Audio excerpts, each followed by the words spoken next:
నీటిలోన దూకినప్పుడు తీరమెంత దూరమైన చేరితేనే జీవితం.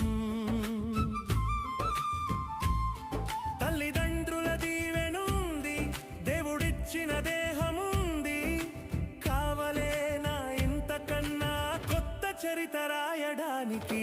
లక్ష్యమంటూ పెట్టుకుంటే గమనమెంత కఠినమైన గమ్యమేరా ప్రధానం.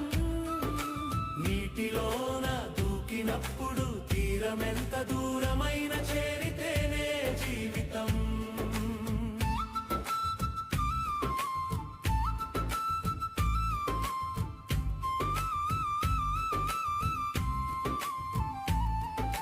సంకల్పం గట్టిదైతే సాధ్యమవును.